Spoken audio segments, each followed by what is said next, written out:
दुनिया में कोई ऐसा देश नहीं होगा कि जो अपने वीरों को सम्मान करने में इतनी कोताही बरतता हो। 70 साल बिता दिए दोस्तों। मैंने रेवाड़ी की धरती में ही शपथ लिया था और आज नेशनल वॉर मेमोरियल खड़ा है, आन बान शान के साथ खड़ा है।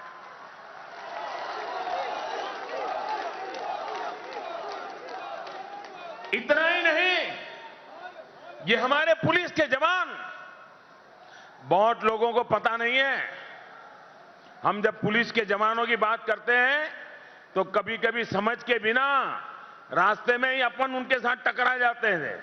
वो कहे कि जरा स्कूटर धीरा करो तो हमारा पारा ऊपर चढ़ जाता है। लेकिन हमें याद नहीं है, ये हमारे पुलिस के जवान देश आजाद होने के बाद सामान्य नागरिकों की सेवा करते करते 33,000 पुलिस के जवान शहीद हुए। 33,000, यह आंकड़ा छोटा नहीं है भाइयों। इन पुलिस की सेवाओं के सामने सर झुक जाए, इतना बड़ा बलिदान इस पुलिस परिवारों ने दिया है। लेकिन उनका भी स्मारक नहीं बनाया गया।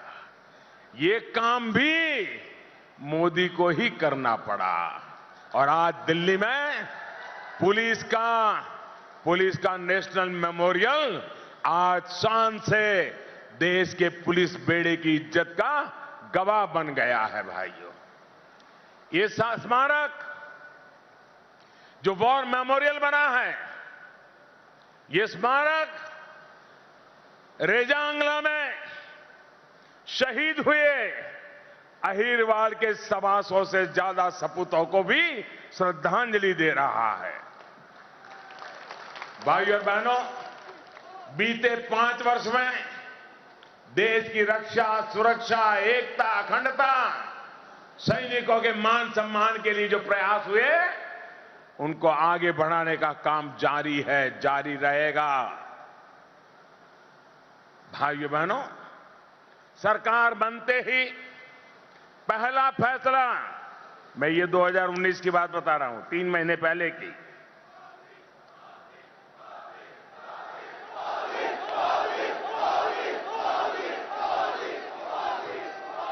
सरकार बनते ही पहला फैसला शहीदों के परिवारों के लिए लिया गया। इसके तहत शहीदों के बच्चों की स्कॉलरशिप को भी बढ़ाया गया और इसमें पुलिस को भी जोड़ा गया, पैरामिलिट्री के शहीदों को भी शामिल किया गया। 70 साल तक वो पहले नहीं किया गया था। ये काम भी मोदी की नई सरकार ने कर दिया भाइयों। साथियों, देश की एकता और अखंडता के लिए, एक देश एक संविधान के लिए 5 अगस्त को एक और ऐतिहासिक फैसला हो गया। रेवाड़ी की, हरियाणा की वीर भूमि से ये भी मांग निरंतर उठती थी, लेकिन कांग्रेस की सरकारों में दम नहीं था।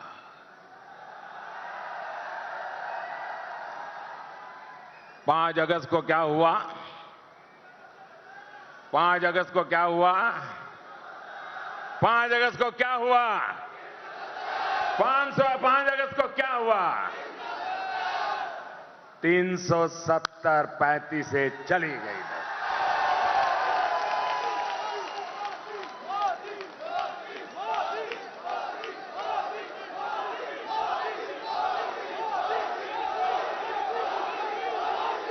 कांग्रेस की सरकारें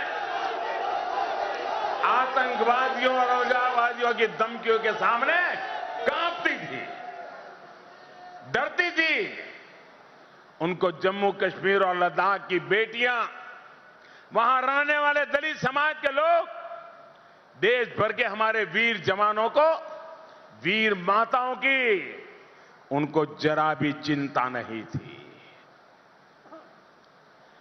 दिल्ली में बैठी हुई सरकार कांग्रेस की और ऐसे ही उनके साथीदारों की, वो सिर्फ अपनी कुर्सी की चिंता में लगे थे, कश्मीर की चिंता उनको थी नहीं भाइयों बहनों।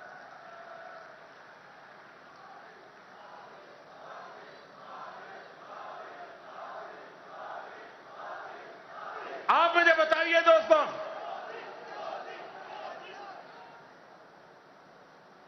कश्मीर की तरफ नजर करोगे, एक एक मोड़ पर देखोगे तो आपको पता चलेगा कि दिल्ली की बैठी हुई सरकार ने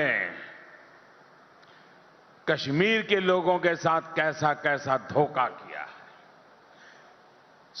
देश के करोड़ों लोगों के साथ कैसा धोखा किया है, देश के लिए शहीद होने वाले वीरों की माताओं के साथ कैसा धोखा किया है। 1947 में देश आजाद हुआ,